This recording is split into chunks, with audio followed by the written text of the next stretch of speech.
খেলা যে চলছে কোন লেভেলে, বাংলাদেশে এই প্রথম এইরকম কৌশল বাংলাদেশের মাটিতে এর আগে কেউ দেখে নাই। আপনাকে স্যালুট। প্রথমে রাজনীতিতে তোলপাড় সৃষ্টিকারী এক বিরল ইতিহাস সৃষ্টি করতে যাচ্ছেন ডাক্তার শফিকুর রহমান এমপি। 21শে ফেব্রুয়ারি কি করতে যাচ্ছে? বরং 85 বছরের ইতিহাসে জামাত আরেক নতুন অধ্যায়ে প্রবেশ করতে যাচ্ছে। বাংলাদেশ জন্মের 55 বছরের মধ্যে সব থেকে চাঞ্চল্যকর খবরটা তৈরি হয়েছে আজকে।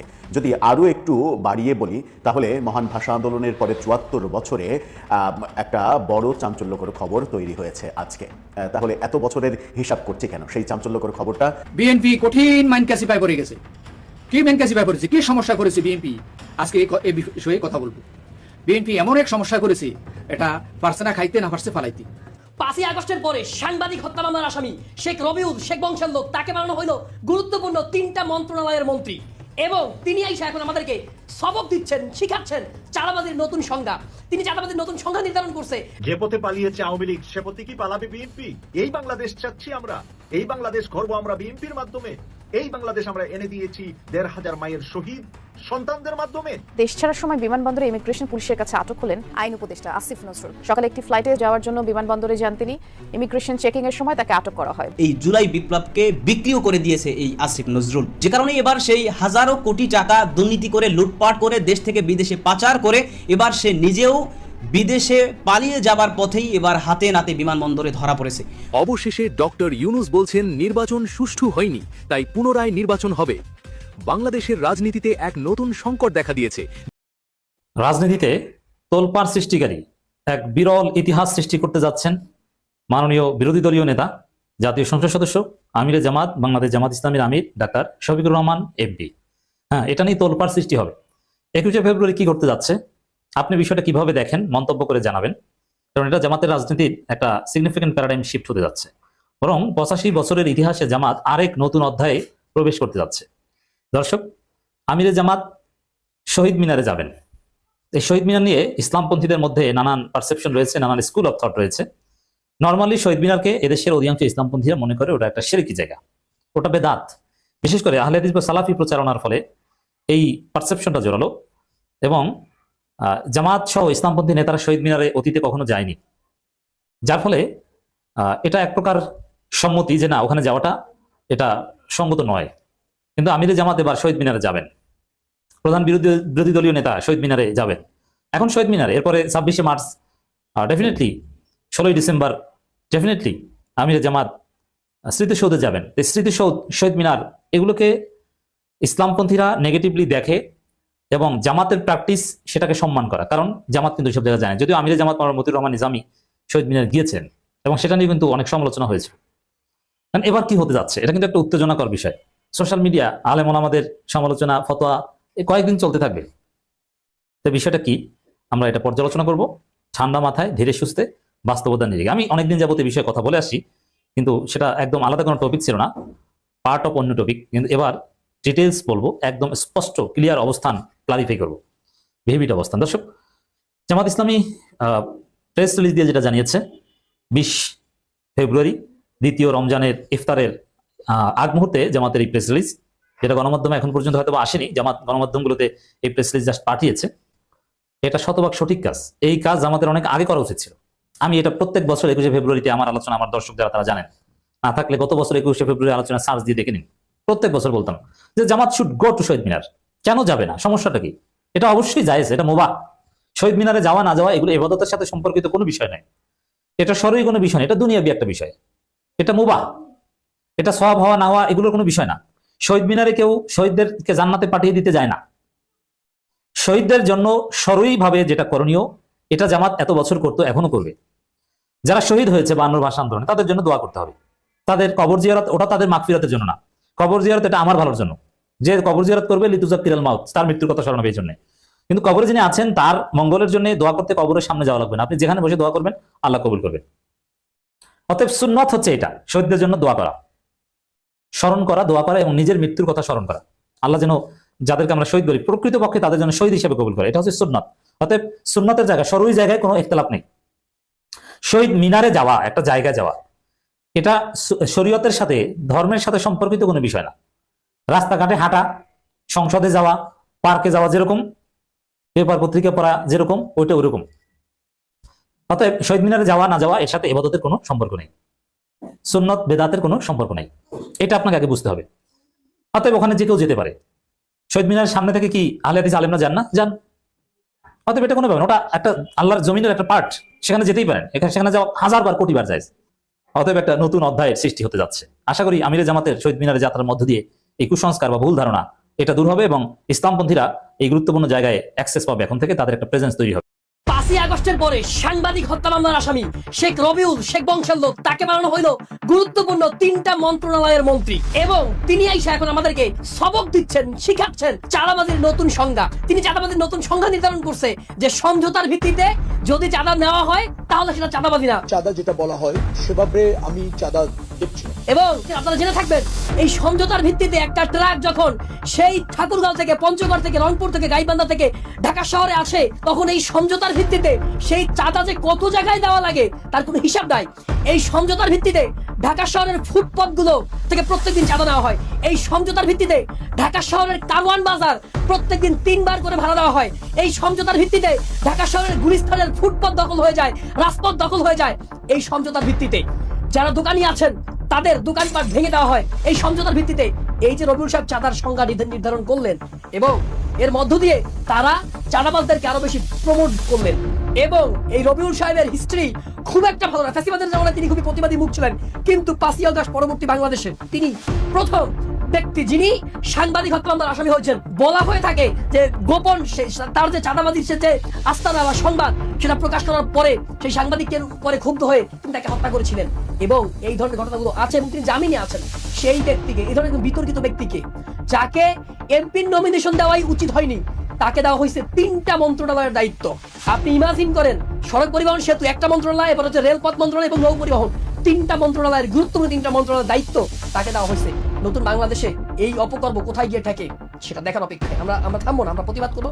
বিএনপি সরকার গঠন করলেন, আমরা বিএনপিকে এই জায়গায় একটু বলতেই হয় যে এই ধরনের নির্বাচন কোনো দরকার ছিল না, কোনো দরকার ছিল না।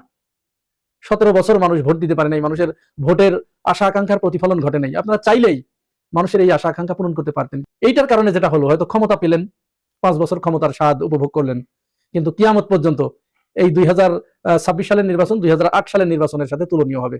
শেখ হাসিনার রাতের ভোটের সাথে তুলনীয় হবে, শেখ হাসিনার আমিডামি ভোটের সাথে তুলনীয় হবে, শেখ হাসিনার বিনা প্রতিদ্বন্দ্বিতার ভোটের সাথে তুলনীয় হবে। তাহলে ওই জায়গাটা থেকে কিন্তু বেরোতে পারলেন না আপনারা, বাংলার জনগণও ওই জায়গা থেকে মুক্তি পেল না। তো যাই হোক, যেভাবেই হোক, বিএনপি সরকার গঠন করেছে, জামাত ইসলামের পক্ষ থেকেও তাদেরকে সহযোগিতার পূর্ণ আশ্বাস দেওয়া হয়েছে।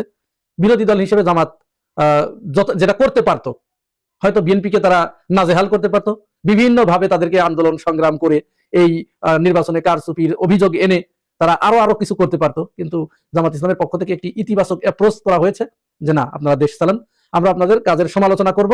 আর তারা অত্যন্ত চমৎকার একটা পদক্ষেপ নিয়েছে, যেটা তারা বিএনপির যে মন্ত্রী গঠিত হয়েছে মন্ত্রী পরিষদ, এই মন্ত্রী পরিষদের সদস্যদের পিছনে তারা একটা ছায়া মন্ত্রী পরিষদ তাদের পিছনে আতশ কাঁচের মতো লাগিয়ে রাখবে। অর্থাৎ এখানে বুদ্ধিমত্তার পরিচয় দেওয়া হয়েছে। মাঠের রাজনীতি থেকে, রাজপথের লড়াই সংগ্রাম থেকে রাজনীতি কিন্তু এখন বুদ্ধিমত্তার দিকে চলে যাচ্ছে। এটি একটা ভালো দিক। মাঠের জ্বালাও পোড়াও এইগুলো বাংলার মানুষ দেখতে দেখতে অতিষ্ঠ হয়ে গেছে। এখন বুদ্ধি দিয়ে, মেধা দিয়ে প্রতিপক্ষকে কিভাবে ঘায়েল করা যায়, তাদেরকে কিভাবে অসার প্রমাণিত করা যায়, তাদেরকে কিভাবে অর্বাচীন প্রমাণ করা যায়, এই কৌশলে আগাচ্ছে জামাত ইসলাম। তো জামাত ইসলাম যখন এই কৌশলে আগাচ্ছে, তখন বিএনপির ভিতর থেকে একটা মহল, যারা খোদ আওয়ামী লীগ থেকে উঠে এসেছে, তারা মূলত বিএনপি নয়, তারা এখনো আওয়ামী লীগ। বিএনপির শ্রদ্ধাবরণের থেকে তারা মূলত গুপ্ত বিএনপি। এরা বিভিন্ন জায়গায় আওয়ামী লীগের অফিস খুলে দিয়েছে, তাদের তালাবদ্ধ অফিসগুলোকে তারা অবমুক্ত করে দিয়েছে। তারা আওয়ামী লীগকে বাংলার রাজনীতিতে আবার পুনর্বাসনের একটা প্রচেষ্টা চালাচ্ছে। অবশ্য এটা এমনি এমনি নয়, এটা শুধু শুধু যেটা তারা করেছে তা নয়, এখানেও বিরাট একটা ডিলিংস এর ব্যাপার সেবার আছে। একটা ডিলিংস এর মাধ্যমে এই কাজটি করা হচ্ছে। আর বিএনপি যখন আওয়ামী লীগকে নিয়ে এই ধরনের পরিকল্পনা নিয়ে সামনে আগাচ্ছে, তাদেরকে পুনর্বাসন করার পরিকল্পনা নিয়ে আগাচ্ছে এবং বাংলাদেশে তাদের রাজনীতি করার সুযোগ করে দিচ্ছে, আমরা দেখছি নব্য বিএনপি যারা, এরা জামাতকে নির্মূল করার হুমকি দিচ্ছে, জামাতকে শেষ করে দেবার হুমকি দিচ্ছে। আজও এই যে জগন্নাথ বিশ্ববিদ্যালয়ের যে মেয়েটা, যে শান্তা, যাকে নারায়ণ তাকবীর আল্লাহু আকবার স্লোগান দেওয়ার কারণে ছাত্রদল মাইক কেড়ে নিয়েছিল, শান্তাকে একটা মেয়ে হুমকি দিচ্ছে যে তোদেরকে কচু কাটা করবো। মেহজাবিন নামে একটা মেয়ে, সোনিয়া মেহজাবিন, আমি জানি না এই মেয়ে আসলে এই মেয়ে কিনা, নাকি হিজরা, নাকি গুপ্ত আওয়ামী লীগ, নাকি গুপ্ত বিএনপি, এটা ছাত্রদল বা বিএনপির এটি অবশ্যই যাচাই বাছাই করা উচিত। সে পরিষ্কার করে একটা ফেসবুক পোস্ট দিয়ে সেখানে তার পরিকল্পনার কথা বলছে যে জামাত ইসলামকে যে করেই হোক প্রয়োজনে আওয়ামী লীগ এখানে এসে রাজনীতি করুক, আমাদের কোনো সমস্যা নাই, বামদের হাতে জামাতকে ছেড়ে দিতে হবে, জামাত আমাদের প্রধান শত্রু, আওয়ামী লীগ থাকুক বামপন্থী থাকুক আমাদের কোনো সমস্যা নেই, জামাতকে নির্মূল করতে পারলেই তো আপনারা যা চান সেটাই সফল হয়। ইন দ্য মিন টাইম আপনারা শুনেছেন লন্ডনে আইটিভির সাথে সজীব ওয়াজেদ জয় একটি সাক্ষাৎকার দিয়েছেন। সেই সাক্ষাৎকারেও সজীব ওয়াজেদ জয় তারেক রহমানকে এই নির্বাচনকে স্বীকৃতি দিতে চাচ্ছেন না, কিন্তু তারেক রহমানের সাথে তিনি বসতে রাজি হচ্ছেন। অর্থাৎ তার আগে তারেক রহমান কিন্তু এরকম একটা ইঙ্গিত দিয়েছিল যে শেখ হাসিনার ছেলে মেয়েরা ইচ্ছা করলে রাজনীতি করতে পারে, তো করুক, কিন্তু বিএনপির প্রতি তাদের যে বিদ্বেষ, বিএনপির প্রতি তাদের যে মনোভাব, এই মনোভাবের কি পরিবর্তন আসবে? খবরে দেখলাম 2 মাস পর ভারতীয়দের জন্য বাংলাদেশের ভিসা খুলে দেওয়া হয়েছে, অর্থাৎ এখন ভারতীয়রা বাংলাদেশি ভিসা পাবেন এবং বাংলাদেশে আসতে পারবেন। এত খুশির কারণ কি? দর্শক, আপনারা খেয়াল করেন যে পুরো পরিস্থিতিটা কিন্তু তৈরি করেছিল ভারত। মনে আছে নিশ্চয়ই, দীপু চন্দ্র দাসকে ঘিরে যখন নাকি একের পর এক ভারতীয় যে ভারতে অবস্থানগত বাংলাদেশের 5টি মিশন আক্রান্ত হয়েছিল, তখন বাধ্য হয়ে বাংলাদেশ বন্ধ করে। কিন্তু তার আগেই ভারত একেবারে আনুষ্ঠানিকভাবে বন্ধ করে দেয় চট্টগ্রাম এবং ঢাকার ভিসা কেন্দ্রগুলো। কারণ কি? চট্টগ্রামে ইট পাটকেল নিক্ষেপ করা হয়েছে ভারতীয় উপ হাইকমিশনারের বাসভবন এবং অফিসকে ঘিরে। নিশ্চয়ই এটা মানে অন্যায় এবং এটা অপরাধজনিত কারণ। কিন্তু একটা তো পরিস্থিতি তৈরি করছে ভারত, সেটা হচ্ছে মুস্তাফিজকে আইপিএল থেকে তাকে বিতাড়িত করে এটা অপমান করা হয়েছে, খেলোয়াড়দেরকে অপমান করা হয়েছে, দেশকে অপমান করা হয়েছে। আর তারা দীপু চন্দ্র দাসকে ঘিরে একটা পরিস্থিতি তৈরি করছে, যার ফলে দুই দেশই বন্ধ করে, মানে একদম পাল্টাপাল্টি। কারণ অন্তর্বর্তী সরকারের সময় আর যাই হোক না কেন, ভারত কিন্তু কোনো দিক থেকে ছাড় পায়নি, যে নমনীয় কোনো ভাব কিন্তু বাংলাদেশ প্রদর্শন করেনি, যার কারণে ভারতরা খুবই অখুশি ছিল।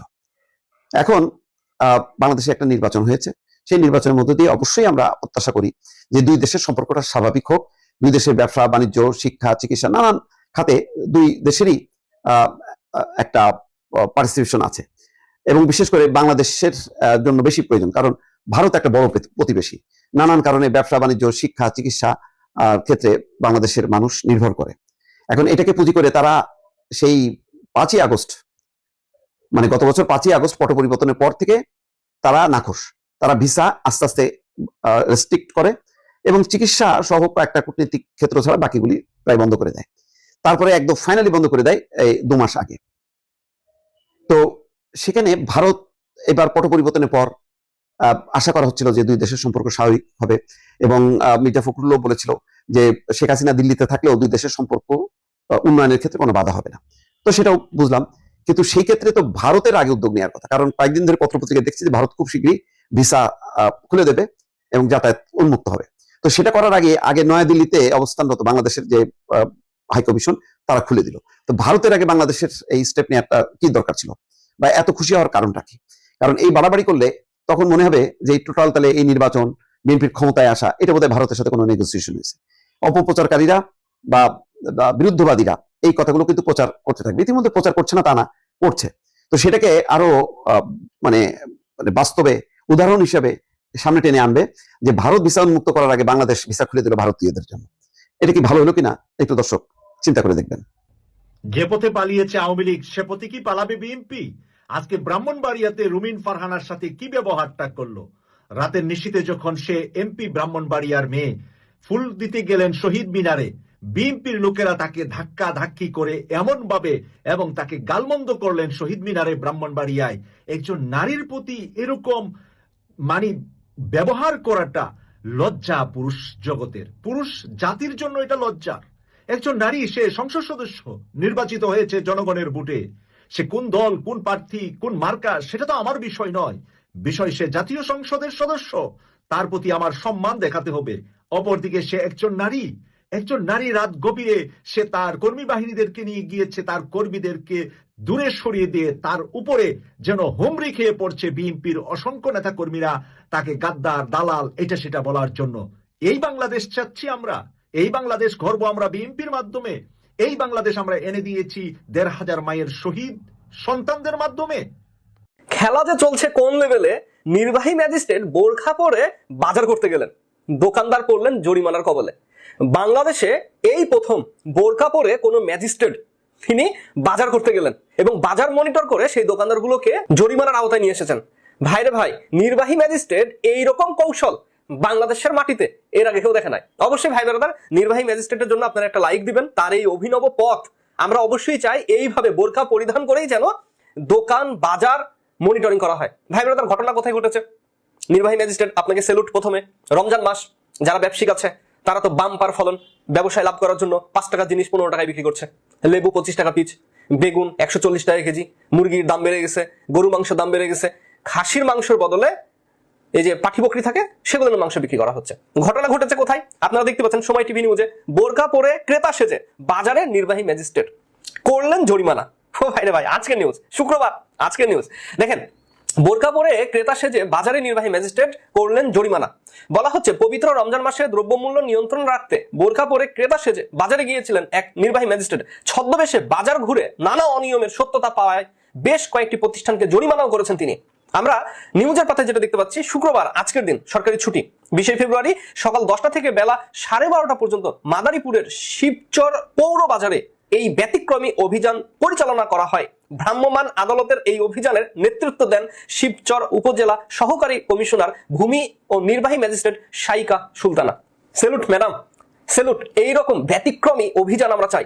যেমন ব্যবসায়িক, যেমন চাঁদাবাজ, যেমন বাটপার দেশের ব্যবসায়ী প্রতিষ্ঠানগুলো, ওই রকমই চালাক নির্বাহী ম্যাজিস্ট্রেট। দেখেন কি ঘটেছে। জানা যায় রমজানে অসাধু ব্যবসায়ীদের কারসাজি রুখতে শুক্রবার সকালে বোরকা পরে ক্রেতার বেশে ধারণ করে শাইকা সুলতানা। ওই পোশাকে তিনি শিবচর পৌর বাজারে মাছ, মাংস, মুদি দোকান, ফল সহ বিভিন্ন দোকানে ঘুরে ঘুরে বাজার পরিস্থিতি পর্যবেক্ষণ করেন। এই সময় তিনি বেশি দামে পণ্য বিক্রি, ওজনে কম দেওয়া এবং খাসির মাংস নিয়ে প্রতারণা সহ নানা অসঙ্গতি হাতে নাতে ধরতে সক্ষম হন। বাহ, চমৎকার অভিযান। অনিয়মগুলো চিহ্নিত করার পর তিনি ছদ্মবেশ ত্যাগ করে ভ্রাম্যমাণ আদালত পরিচালনা করেন। অভিযানে ভোক্তা অধিকার সংরক্ষণ আইনে মাছ, মাংস, ফল ও মুদি সহ 60টি দোকানে মোট 12,000 টাকা জরিমানা করা হয়। না, জরিমানার পরিমাণ মনে হয় একটু কম হয়ে গেছে। 12,000 টাকা জরিমানা করে কিছু হবে না। হ্যাঁ, যে ব্যবসায়িক ডাকাত এখন এদেরকে 1 লাখ 2 লাখ টাকা জরিমানা করতে হবে, তাছাড়া এরা সোজা হবে না। কারণ 12,000 টাকা, এদের 60টা দোকান মিলে 12,000 দেখলাম, তো 12,000 টাকা এদের জন্য ডাইল ভাত, হাতের ময়লা। 12,000 টাকা কোনো ব্যাপারই না, কারণ এরা একদিনে 15-20,000 টাকা ইনকাম করে।